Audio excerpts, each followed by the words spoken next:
Okay, I forgot to record this. So, who's going to die?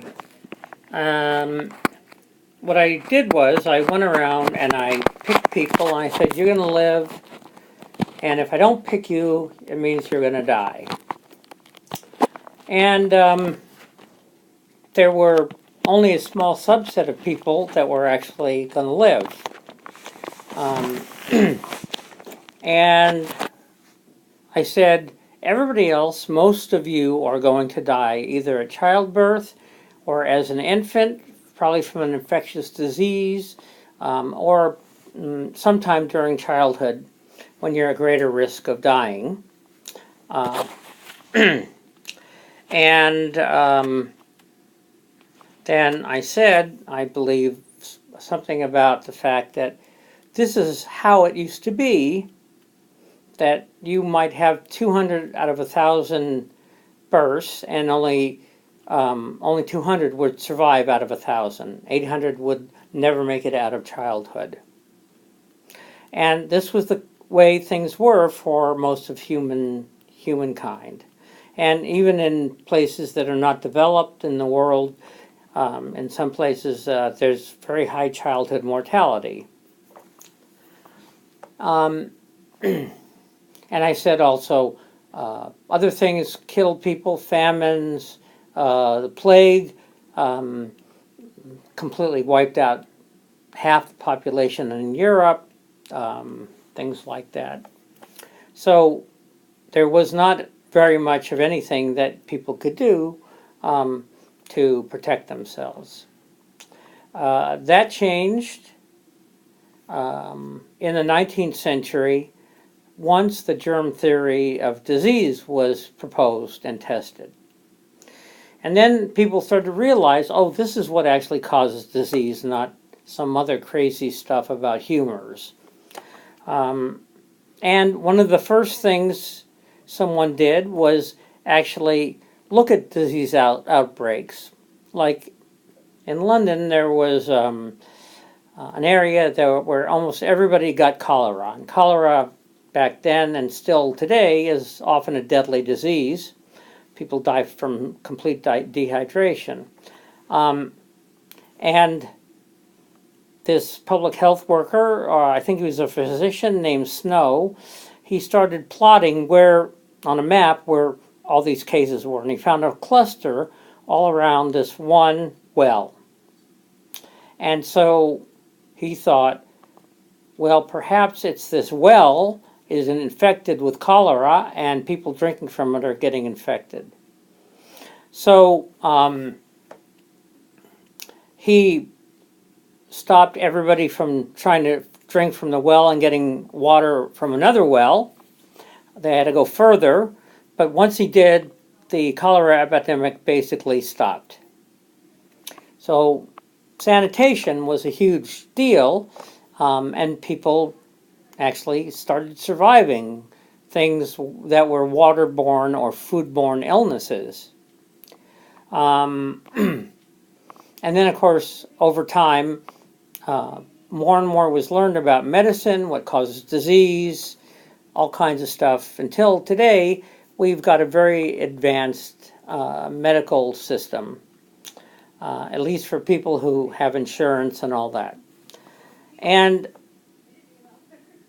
the reason we do is because the government has spent a lot of money for research, and not just applied research, but for actual basic research to understand the mechanisms behind certain diseases.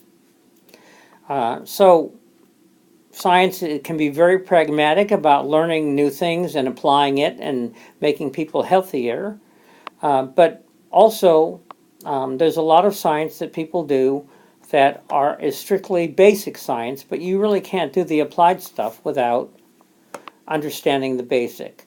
So in physics, like Einstein's theory of relativity, general relativity, that theory and that understanding gives people an ability to understand what's going on, and then they can actually apply that. And so a lot of solid state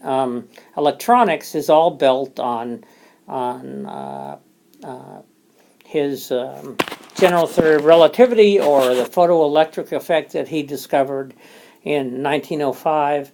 So, but it was only that basic science that provided the information which could then be used to make human beings live in a better world.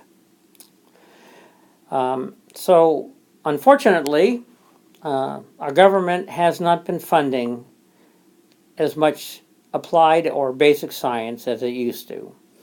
Following World War II, there was a ton of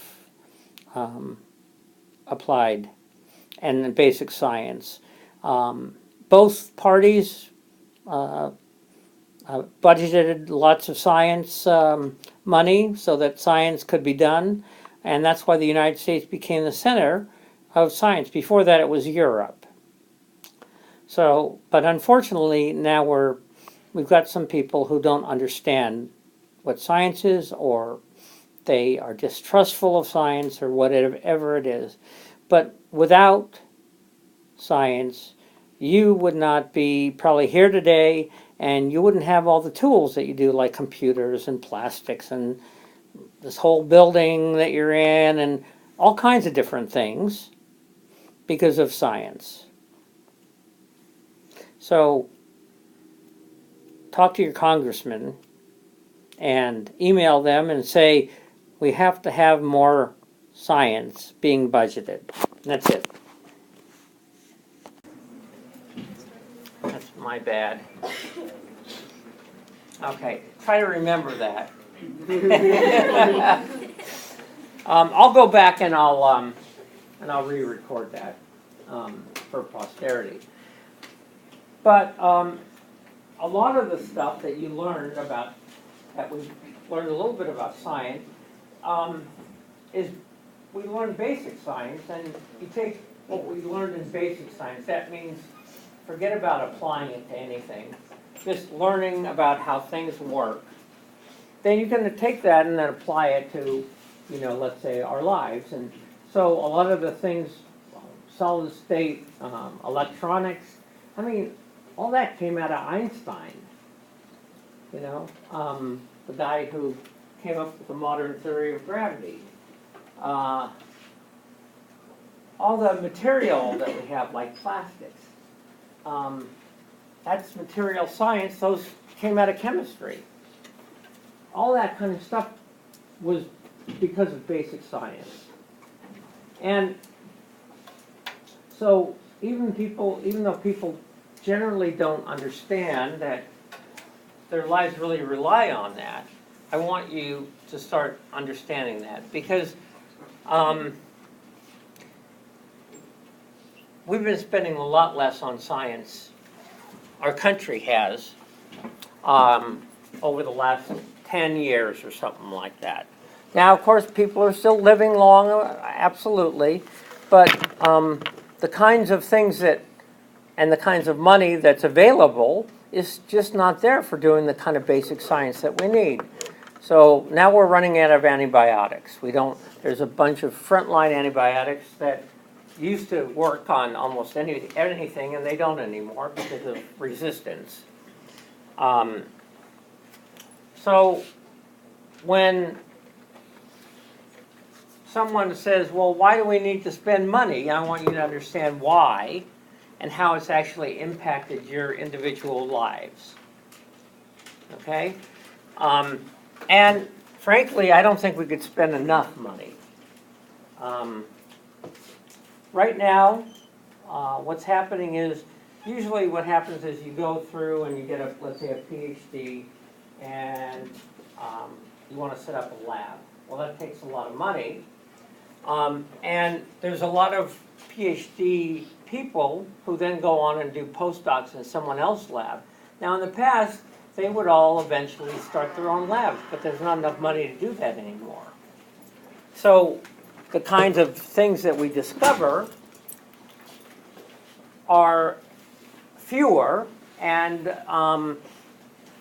there's people in Congress who say, why are we doing that? Whatever that is. Like, why are people studying spider webs? Well, It turns out spider webs are some of the strongest material on Earth. What we've learned about spider webs is that material that we can actually make some of that stuff. You actually use goats to make spider web material that we can then use to make other things that are very, very strong, but not brittle, so they don't just shatter. Okay? So I want you to understand what science does for you. Okay.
Okay, now,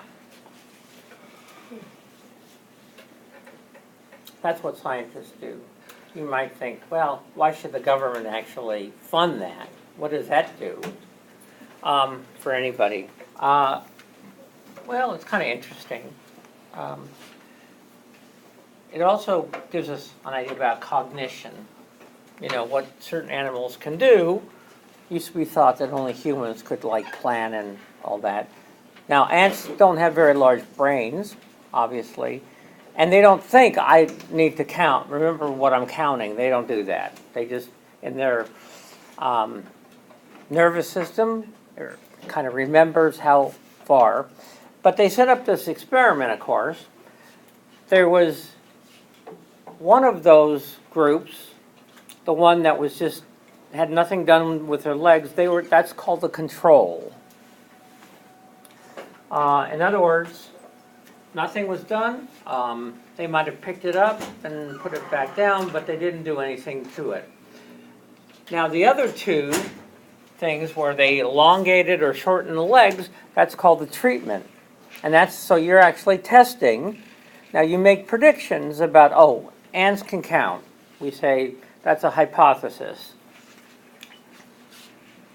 So you set up an experiment to actually test that. And one of the predictions is that, yes, you set up and you count how many steps, and then you change the leg length. And if you do that, they should not get back home. They should either go too far or not far enough.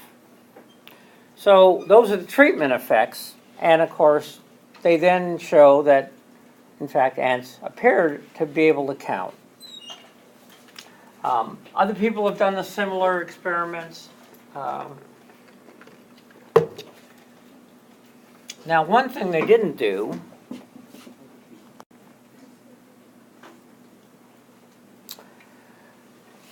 they didn't just use one ant for each treatment. In other words, one normal ant, one long-legged ant, one short-legged ant. They used many ants and did this. They probably had their grad students, chopping off legs and things like that. Now, why would you just use many versus none? Because there could be different factors that happened in the first test. Right. Yes? Yeah, it's to be reliable. Okay, you want something to be reliable. And how is it reliable with many versus one? Okay, but why? So other scientists might test on it again. Okay. Do you think there's variation in how ants act? In other words, between individual ants? There could be. Okay. Now, if in fact you just use one ant, what if that ant is a genius or a total dummy and can't count?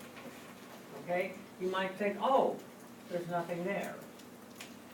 However, if you do a whole bunch of ants with each sample, that means that even if there is a dummy in there, or there's a genius, or there's all this variation, if in general ants can count,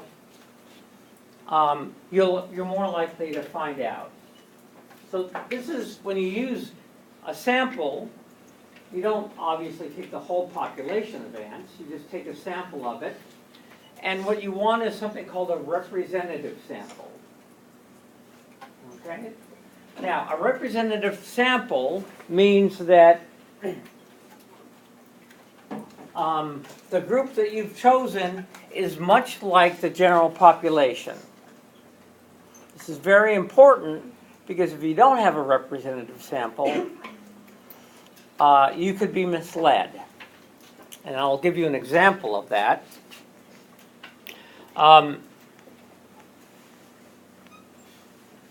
Once upon a time, still, as women hit menopause, they would have various unpleasant side effects because their ovaries aren't producing estrogen anymore. And they start having bone loss and things like that. And some scientists and doctors and stuff thought, well, maybe if we replace estrogen, hormone replacement therapy, that at least they won't get hot flashes anymore, and perhaps women won't get heart disease as much, because usually before menopause they don't show any evidence of that. Usually breast cancer is after menopause or later in life. So they thought, oh, this is probably a good idea. That hormone replacement therapy is probably good for women. And what they did was, they took from a whole series of different hospitals and clinics and things like that, they got samples and of women who got hormone replacement therapy and women who didn't. And it showed that, in fact, they thought they were right, that, in fact, estrogen replacement therapy actually has some real benefits. But they hadn't actually tested this proposition or this hypothesis. They had done what's called a retrospective study, where they just went out and collected records, medical records, about what happened to all these different women. So someone then decided we better actually do this experiment. So then they took a representative sample from the different populations, women who got hormone replacement therapy and women who didn't, and lo and behold, they showed that, in fact, hormone replacement therapy actually increases the risk of cancer and heart disease for these women. Now, this has been, hormone replacement therapy has been going on for a long time. So all of a sudden, it's like, how did this happen? Well, it's very simple. women who did not get hormone replacement therapy, in the original sample, they were generally poorer women. They didn't have access to health care. They were generally less healthy. So they showed all these other diseases that shows up during menopause and afterwards. Whereas the women who got hormone replacement therapy were generally wealthier and had access to health care and were more healthy in general. Now this is what's called a hidden treatment. They thought they were testing hormone replacement therapy, but actually they were just testing two groups of women in terms of how they were living, socioeconomic status, things like that, access to health care. So it was completely misled. So the reason that you have a large representative sample of the population is that you don't want to be misled like that with a subsample that does not represent the general population. And that subset, because there's a difference between that and the actual treatment groups, you might think that the differences actually have to do with what you're testing when it's not. Okay? So, sample size. So they did many ants of each one, many of each ants, and for the treatment groups. And that way, if there was an ant that, was just so different, it would come out in the mix. And there's another thing. In terms of statistics, the larger the sample, the more power an experiment has to actually detect a difference. Okay. Furthermore, all those scientists, those German scientists, what was wrong with those scientists? Huh? Anybody? What was wrong with those scientists? They're all males. Yeah. Now, remember I told you that I went back into science because initially there were no women in science and I wanted to be able to chase women. So instead I went into Hollywood and then there was lots of women to chase. Well, it was thought that women can't do science. What a bunch of fools. So I just want you to know that, in fact, there are lots of women scientists now. It was also thought that women can't do advanced mathematics. They can. There's variation in what people can do in terms of their aptitudes, and women are starting to show up in all sorts of different workforces. Lawyers, doctors, scientists. In fact, we'll learn about this later. There's a new technique for editing genes in an individual's genome called CRISPR. I'm not going to give you, it's an acronym. Well, it looks like, in fact, two women who made this discovery are the ones that are going to probably get the next Nobel Prize. Okay? So I just want to make sure that you understand explicitly that there are tons of women scientists. Now, there are certain areas of science that they're underrepresented. Physics is one. Geology. What? Isn't there a low count of engineering women? Oh, yeah. Not as many engineers. Of course, I know a few women engineers. But more and more are being accepted into programs and getting advanced degrees. So it doesn't have to do with, oh, women can't do these kinds of things. I mean, we know that's just foolishness. And so now women are adding, and there's been some very famous women in science. Madame Curie, who discovered radiation. Rachel Carson, who showed that DDT was killing all these birds and killing all these insects and kind of ruining the landscape. A slew of scientists, Lynn Margulies, who actually showed that eukaryotic cells, the ones with a nucleus, that they have these organelles, and they have these organelles because at one point, these organelles were actually, let's say, bacteria, got into the cell and then developed a symbiotic relationship. So, I just want you to understand that. Oh yeah, a lot of people think, oh, I'm just not good at science. Well, you've never tried. And certainly mathematics, because they just don't teach math very well. Now, this is what we already went through. So, instead of my car, my computer won't start.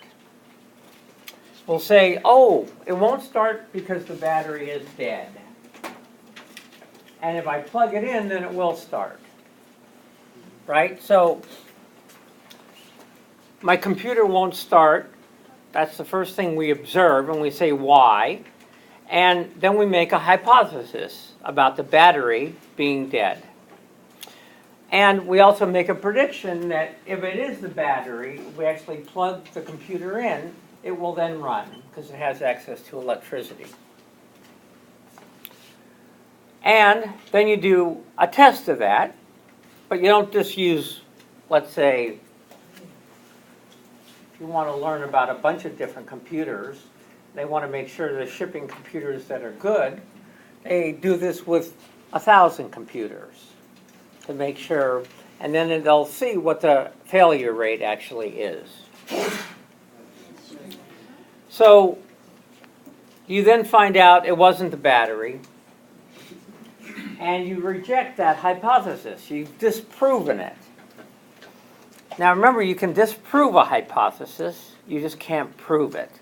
You can show that a hypothesis is actually wrong. And then you can go off and develop another hypothesis. Maybe the power button response is impaired. And if I do an SMC reset, then it will start. That's a prediction. And it looks like that was it. Okay? So we have observations, we have hypothesis, the explanation, we have a prediction from that hypothesis. We then test it. Hopefully we do it so that we're only testing the one thing we're interested in, or the computer and the reason for the battery, let's say it's the battery or not the battery, and then hold everything else constant, because we don't want any other effects or variables interrupting what we are trying to test. And then if you show, in fact, like in this case, you reject the hypothesis, then you go back and you redo with a new hypothesis. So, a scientific hypothesis. It's usually based on observations or theory. It proposes an explanation. And then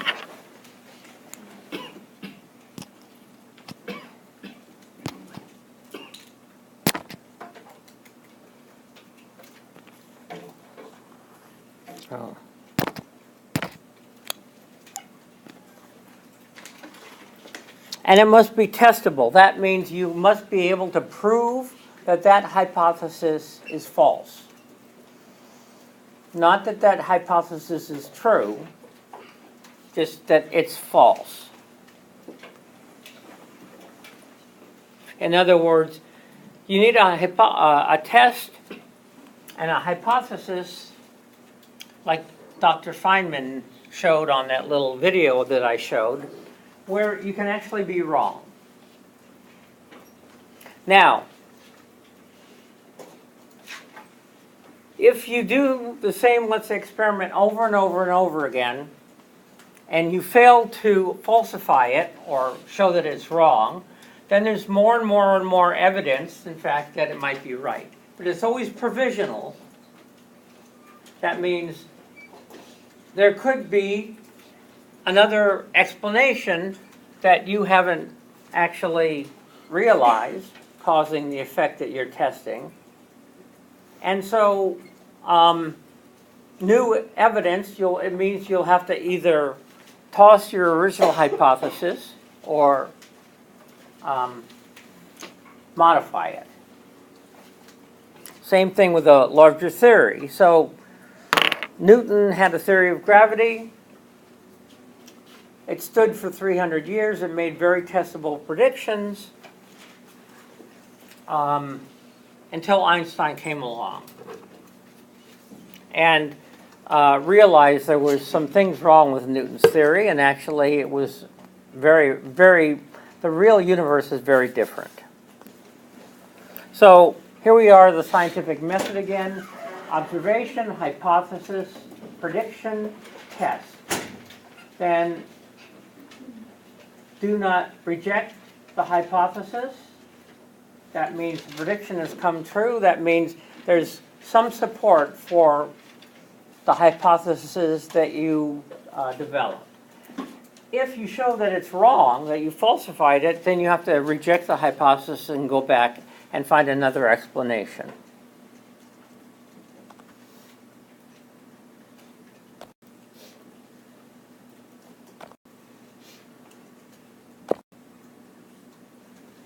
Okay. So, what constitutes a good experiment?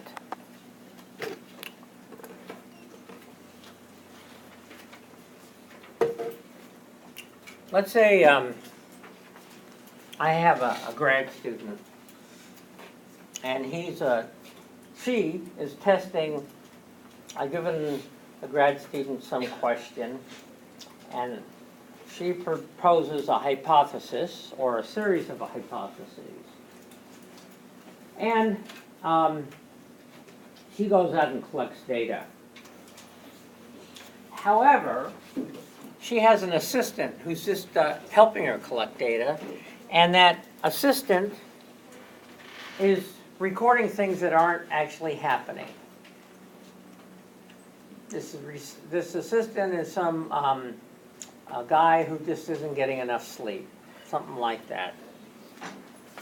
So a good hypothesis means that, first of all, you will test the effect of only one variable.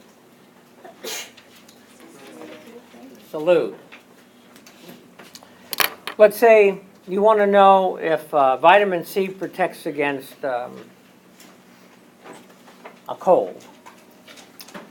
You want to actually test the vitamin C and not a whole bunch of other variables that might affect whether a person actually has a beneficial effect from taking vitamin C. And, by the way, you try to minimize bias. So let's take the subject bias. Let's say I mentioned that you want to get a large sample size. So let's say we collect a large sample of people into the experiment, and we test this hypothesis about vitamin C and cold. If we get a representative sample, we're okay, but let's say we don't, and we end up with a bunch of people who, let's say, have very strong immune systems compared to other people. So you end up actually testing immune systems versus the actual thing you're interested in. So that's subject bias. And then there's something, the experimenter might have a bias in terms of confirmation, trying to show that, in fact, yes, vitamin C does protect against colds.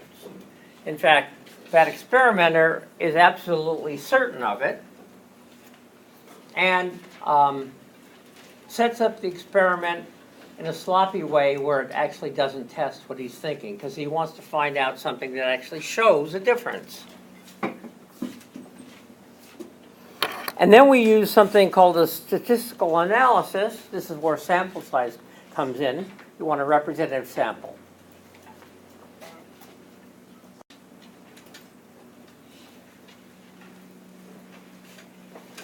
Okay. Now, to get a representative sample,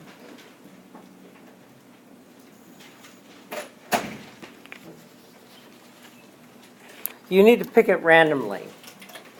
That means no one individual or subject who's going to be in the experiment and assigned to one group or another is picked because they have a certain characteristic that they think the experimenter thinks will show what they want, and they apply them to one group versus not another. So you need a random sample, and that means you're more likely to get a representative sample of the whole population. Now,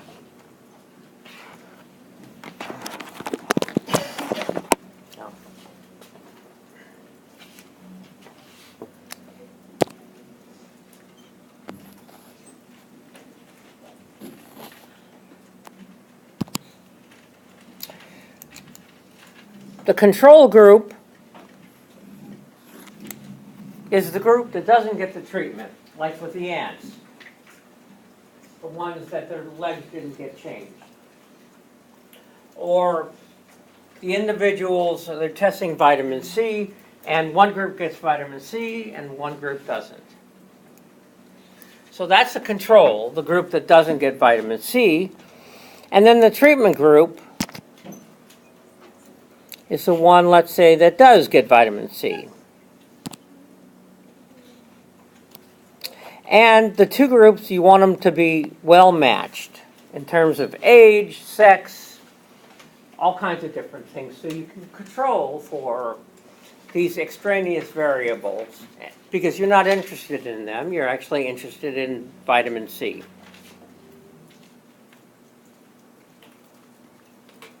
The more things you can control for, the better the experiment.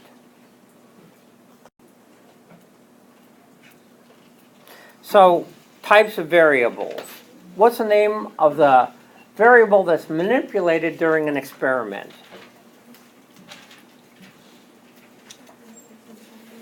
Huh? Independent variable? Exactly.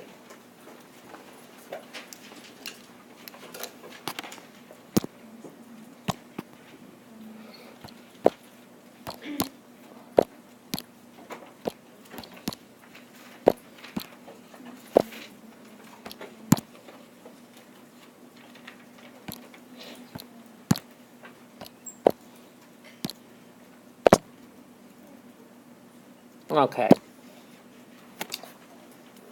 It's the variable that you actually manipulate. In other words, the one where you give the person vitamin C, or you don't give them vitamin C.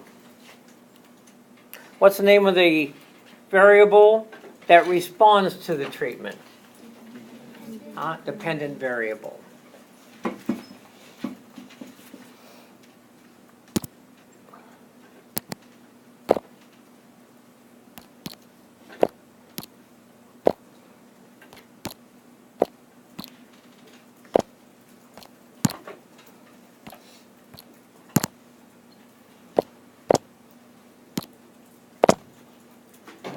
Okay.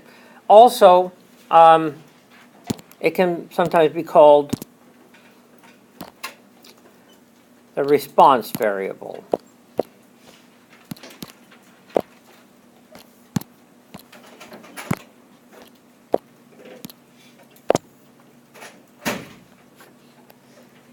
Okay.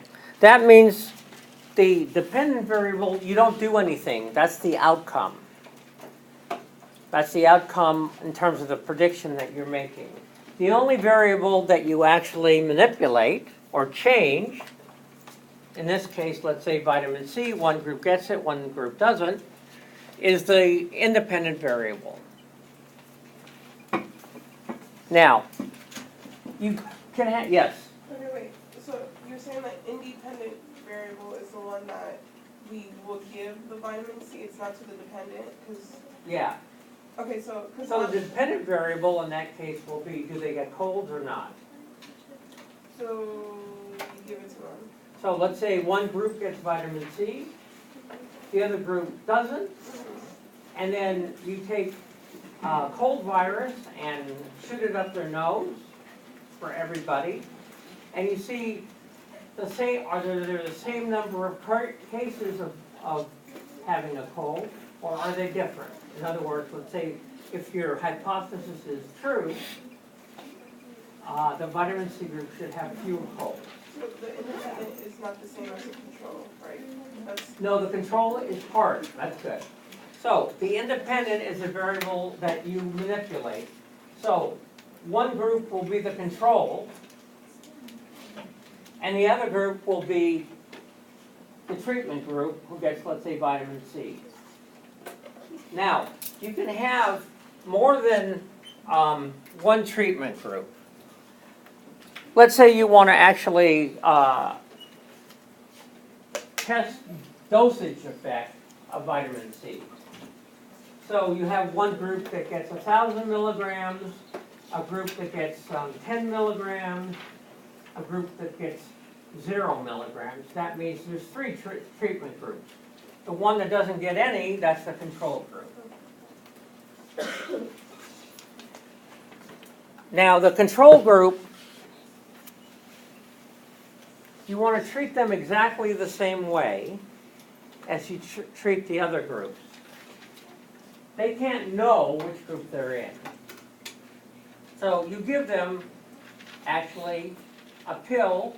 They think it's vitamin C, but it's not. Do you know what that's called? Placebo.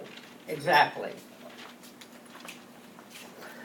So, and there is a placebo effect. There really is. And that's why you actually want to make sure every group is treated the same so that you can discount the placebo effect and actually go for what you're testing.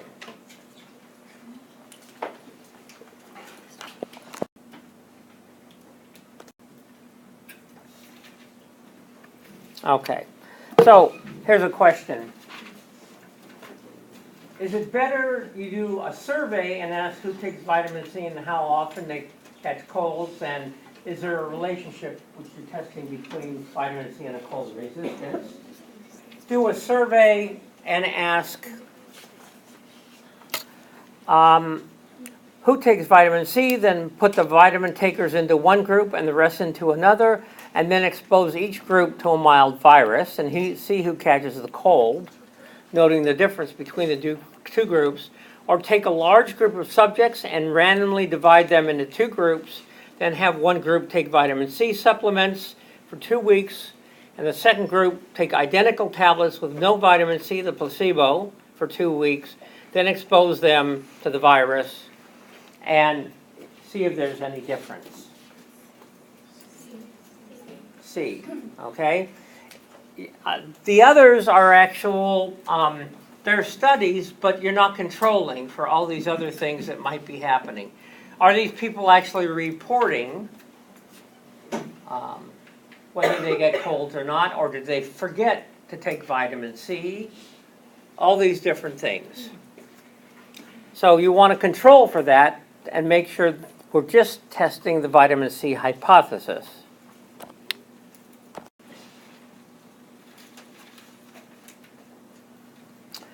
Okay. Do you actually tell subjects which group they're in, whether they get vitamin C or not? No. No. Because otherwise you're going to have a placebo effect, and that might affect the outcome. So, what is it called when they don't know? Subject line. Huh? Subject blind. Um, Subject blind or blind subject. Yes, they're subject blind. That means they don't know. They're blind. They don't know if they got the treatment or not. And how do you treat the control group? The exact same way. You give them a pill, and that doesn't have vitamin C in it. Or you want to test 3 different drugs, cancer drugs. You test Yes. Okay, so, just a comment on that, for if you were to give the control group a pill and not telling them, oh, it's vitamin C, when it's, so they don't know what the experiment's about, basically, 'cause I'm assuming they'll still be a placebo. Well, they even might know, but you don't tell the treatment groups either. Yeah, No one knows, no subject knows which group they're in. but if you were to give them a pill, wouldn't it still somewhat be like a placebo effect? Because they know they're taking a pill, so. Yeah, but like I said, everybody is taking a pill. So since everybody is taking a pill, there's no group that says, oh, I know I'm taking a pill and so I won't get sick. Okay? Right. So these are great questions, by the way. People can know what experiments they're in. A lot of times they obviously do. You can't just take them like lab rats and do what you want with them, unfortunately. But they should be treated equally.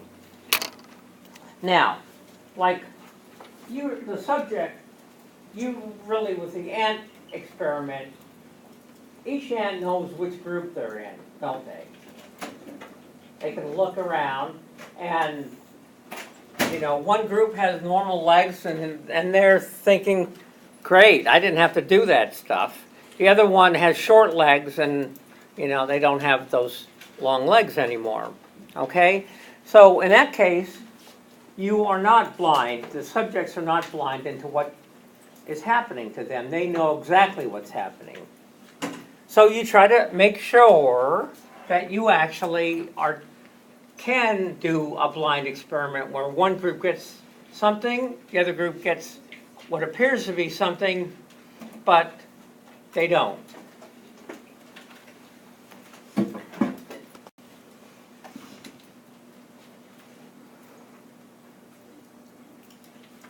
And you treat them exactly the same way, the control group, as a treatment group. They get an identical tablet in terms of what it looks like. They take it for the same duration of time. They're infected with the virus after 2 weeks, just like the treatment group.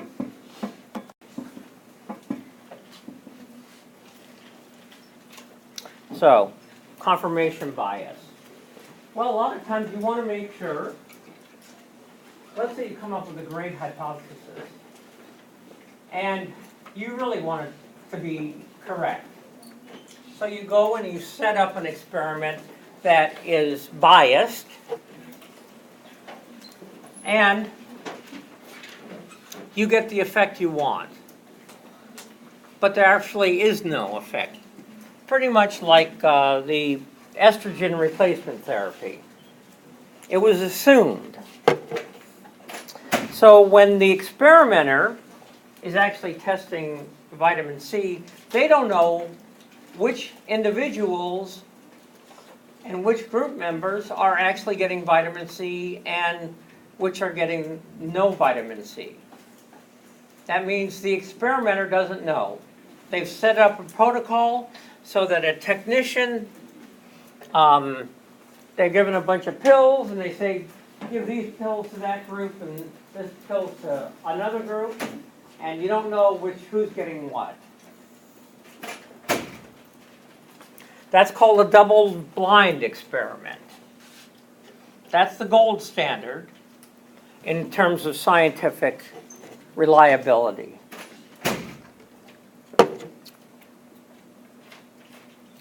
Now, like I said, you can't always do that. Sometimes you can't hide the fact that you are actually manipulating one group and not the other. For example, let's say you want to know about how cold temperatures affect people and their immune system. Well, you take one group and you expose them to cold. Let's say they're sleeping outside and the temperature is 30 degrees Fahrenheit. And then over a period of time, you see how many of them get sick. The other group gets to stay in a nice, warm, cozy room. Each group knows who they are. You can't hide that.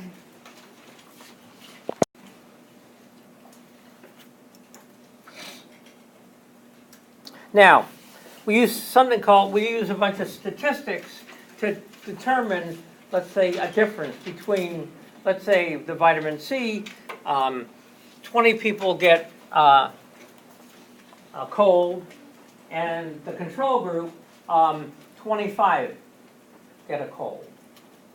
Well, we have to know whether that's statistically significant, so we have what's called a t-test. Now, if you were to take and measure, let's say, the whole population, let's say there's a species and there's only 10 individuals left. You don't need to do statistics, you can measure the whole population. That's called a census. So, descriptive statistics summarizes a population's characteristics. Let's say in here, we measure everybody in terms of height. And we can describe the characteristics. What's the average height for this whole population? We'd actually probably find that there's two different groups, and that's males and females. And then you can actually make inferences or actually come to conclusions about, are the populations different? So there's something called sample size, effect size. That means, is there really a big effect between individuals who get the treatment and those who don't? And then a statistical measure, and whether it's actually statistically significant that two groups are different.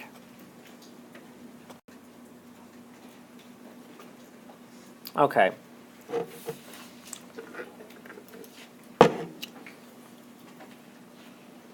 Let's say you're going to flip a coin. And it's not percent heads, it's the number of heads. So the first group flips a coin, or the first person flips a coin 10 times. And gets 6 heads and 4 tails. The second group, or the second person, does the same thing and gets 5 heads and 5 tails.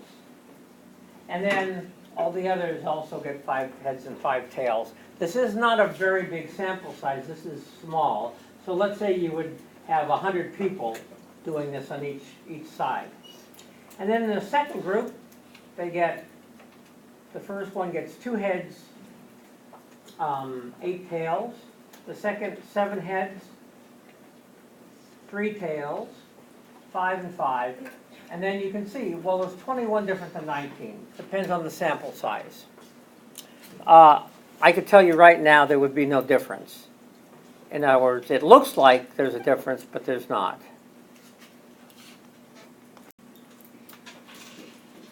So you want to know, in terms of the milligrams of vitamin C, 0 milligrams versus 1,000 milligrams, percent of subjects with a cold,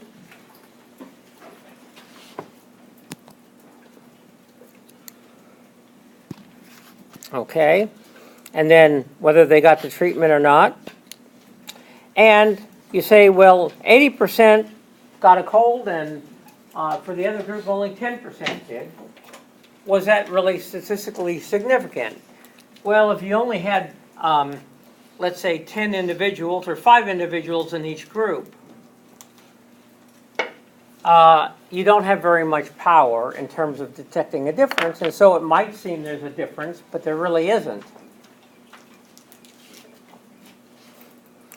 Whereas if you took 100 people in each group, and the ones that didn't get vitamin C got many more colds, 90% got colds, and the other group that did get vitamin C didn't. Oh, by the way, vitamin C doesn't work. So, similarly, is this difference? Well, it seems like 60% versus 50%. Well, we have to know how we can evaluate that, and so we have to know the sample size. So when you read a newspaper article, let's say on, they do a poll for the presidential election. If they're doing their job right, they actually tell you how many individuals they polled. Let's say they polled 800 individuals. One group of pollsters, they just use a sample size of 800. The other one uses a sample size of 3,000. And then they usually say plus or minus 3% or 1% or whatever it is. That's the way you actually evaluate whether those samples are different in terms of who's voting for who.